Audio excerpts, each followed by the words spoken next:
ناسبیوں کے لیے ایک میں بات کر لوں، جو معاویہ کو اپنا بھگوان سمجھ کر وشنو کی طرح پوجا کرتے ہیں نا معاویہ کی، نبی علیہ الصلوۃ والسلام کے سامنے حدیث جسوس ہے کہ حاتم بن بلتہ نے مسلمانوں کی مقبری تک کر دی کفار کے سامنے، اور وہاں حضرت عمر جو کہ ان ناسبیوں سے زیادہ علم رکھتے ہیں، حضرت عمر نے یہ فیصلہ کیا کہ میں اس کو قتل کر دوں۔ تو نبی علیہ الصلوۃ والسلام نے کیا کہا، 3007 نمبر حدیث بخاری شریف میں موجود ہے۔ منکرین حدیث سے میرا کوئی تعلق ہی نہیں ہے، وہ میری بات نہ سنیں۔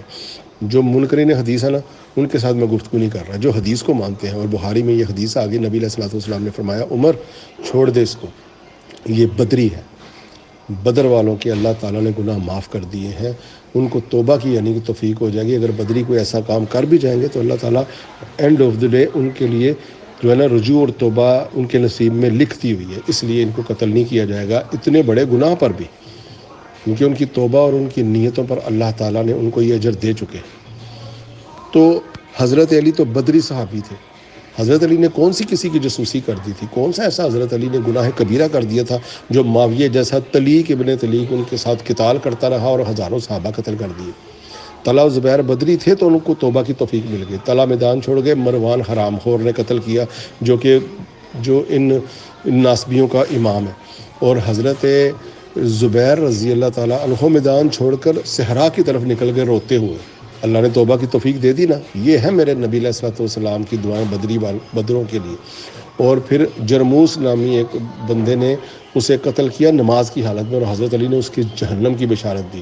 حضرت علی لوگوں کی جنت اور جہنم کی بشارت دینے والی شخصیت ہے۔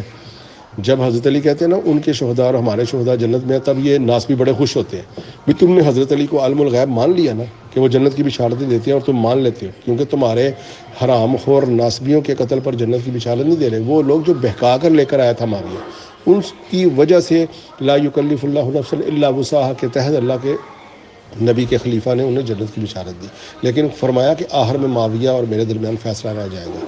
اگر تو معاویہ حرام خوری کر رہا تھا تو پھر پکا جہنمی ہے۔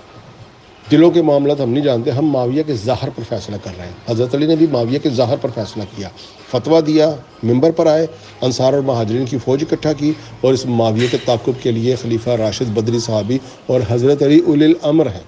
حضرت علی بالاتفاق بالاجماع امت اولی الامر ہے، اطیعوا اللہ واطیعوا الرسول و اولی الامر وَإِن تَنَازَعْتُمْ فِي شَيْءٍ فَرُدُّوهُ إِلَى اللَّهِ وَالرَّسُولِ۔ ناسبی کہے گا تنازع ہو گیا تو پھر اللہ کہتا ہے نا اردو إِلَى اللَّهِ وَالرَّسُولِ، ہم نے اللہ پر تنازع پیش کیا، اللہ نے کہا سابقون الاولون کی احسان سے اتباع کرو۔ نبی علیہ الصلوۃ والسلام پر تنازع پیش کیا تو نبی علیہ الصلوۃ والسلام فرماتے ہیں کہ یحب اللہ والرسول، اللہ اور اس کا رسول اس سے محبت کرتا ہے، مولاۃ المومنین ہے، ہر مومن موسیٰ ہے۔ تو اتنے فضائل آ جائیں تو پھر ان سے قتال حرام ہو جاتا ہے۔